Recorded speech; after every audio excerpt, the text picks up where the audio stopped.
దేవునికి స్తోత్రం. మీ అందరికీ వందనాలు. ఈరోజు బైబిల్ క్వెషన్. మనల్ని హింసించు వారి కొరకు ఏమి చేయమని యేసు చెప్పారు?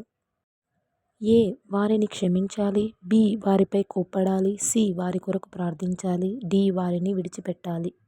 తెలిసిన వారు కామెంట్లో టైప్ చేయండి. Time start now. 1, 2, 3.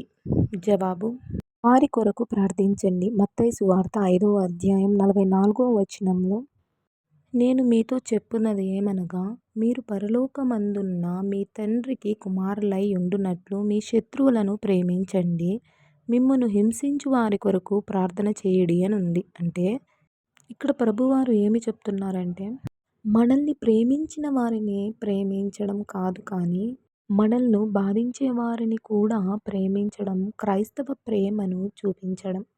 మీ శత్రువులను ప్రేమించుడి అంటే వారు చేసిన తప్పుని సమర్థించడం కాదు, కానీ వారి కొరకు దేవుని దగ్గర ప్రార్థిస్తూ మన హృదయంలో వారి పట్ల ద్వేషం పెంచుకోకుండా ఉండడం. మిమ్మును హింసించే వారి కొరకు ప్రార్థన చేయుడి అని ప్రభువారు చెప్తున్నారు.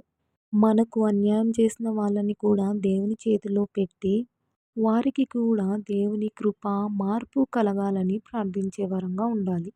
ఇక్కడ ప్రతీకారానికి బదులు ప్రేమించడం, ద్వేషించడానికి బదులు ప్రేమించడం, చెడుకు చెడుతోనే ప్రతిస్పందించకుండా దేవుని ప్రేమతో స్పందించాలి. ఇలా జీవించినప్పుడు పరలోకపు తండ్రి పిల్లలుగా ఆయన స్వభావం కలిగి ఉంటాము. చిన్న ప్రార్థన చేసుకుందాం. పరమ తండ్రి, పరిశుద్ధుడా, కృపామయుడా, స్తోత్రం. ఈ వాక్యం ద్వారా మాతో మాట్లాడిన విధానం బట్టి కృతజ్ఞతలు తండ్రి. అవును తండ్రి, మమ్మల్ని ద్వేషించే వారి మీద కూడా ప్రభువా మీ ప్రేమని చూపి వారి కొరకు ప్రార్థించే హృదయాన్ని మాకు దయచేయము తండ్రి. మీ పిల్లలుగా మీ స్వభావం పోలి ఉండే హృదయాన్ని మాకు దయచేయము తండ్రి. ఈ వాక్యం ప్రతి ఒక్కరి హృదయంలో నీరు కట్టి ఫలింపచేయండి తండ్రి.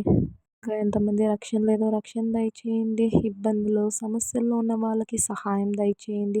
ఈ చిన్ని ప్రార్థన యేసుక్రీస్తు పరిశుద్ధ నామంలో అడిగి వేడుకొని పొందుకుంటున్నాను తండ్రి. ఆమేన్.